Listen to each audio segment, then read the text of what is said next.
খনি সম্প্রসারণ হবে এমন খবর ছড়িয়ে পড়তেই ফসলি জমির উপর কেন হঠাৎ করে গড়ে উঠছে একের পর এক বহুতল ভবন? এসব ভবন কি মানুষের বসবাসের জন্য, নাকি ভবিষ্যতে জমি অধিগ্রহণ হলে বেশি ক্ষতিপূরণ পাওয়ার আশায়? আর যদি অভিযোগ সত্যি হয়, তাহলে এর সঙ্গে খনির কর্মকর্তা বা স্থানীয় প্রভাবশালীদের কারো সম্পৃক্ততা আছে কিনা সেটিও এখন বড় প্রশ্ন। এসব নিয়ে আরো বিস্তারিত জানবো টাইমস বিশ্লেষণে।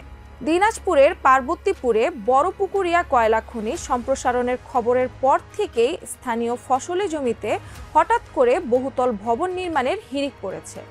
স্থানীয়দের অভিযোগ, সরকার জমি অধিগ্রহণ করলে বেশি ক্ষতিপূরণ দাবি করার উদ্দেশ্যে এসব ভবন নির্মাণ হচ্ছে। খনি সম্প্রসারণের গুঞ্জন এবং এর সাথে স্থানীয়দের পাশাপাশি খনির কিছু কর্মকর্তার নাম জড়ানোয় বেশ কয়েক মাস ধরে অনিয়ন্ত্রিতভাবে এই নির্মাণ কাজ চলছে।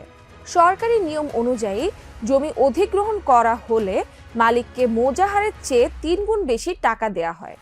মূলত এই অতিরিক্ত ক্ষতিপূরণ পাওয়ার আশাতেই মানুষ সেখানে গণহারে পাকা দালান বানাচ্ছে।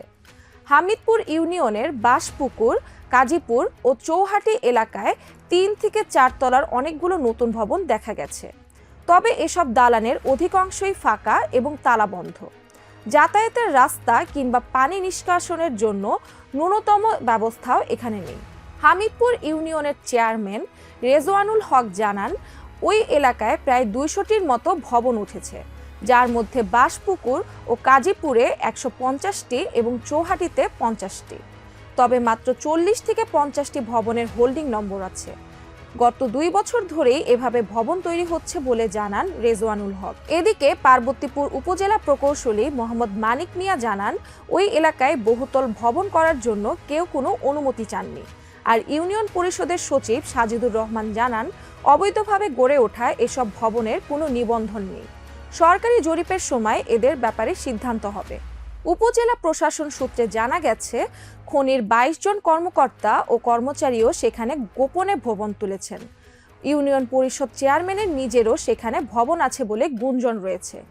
খনি কর্তৃপক্ষ সূত্রে জানা যায়, খনিটি বড় করার জন্য উত্তর দিকে 300 একর এবং দক্ষিণ পূর্ব দিকে 1.36 একর, সব মিলিয়ে মোট 301.36 একর জমি নেয়ার পরিকল্পনা অনুমোদিত হয়েছে। ইতিমধ্যে জমি জরিপ এবং ভূগর্ভস্থ তথ্য সংগ্রহের কাজ শেষ করে জেলা প্রশাসকের দপ্তরে জমি অধিগ্রহণের প্রস্তাব পাঠানো হয়েছে। পার্বতীপুরের সহকারী কমিশনার মোহাম্মদ মাহমুদ হোসেন রাজু বলেন, স্থানীয়দের অভিযোগের ভিত্তিতে তদন্ত চলছে। বেআইনি কিছু প্রমাণ হলে আইনগত ব্যবস্থা নেওয়া হবে।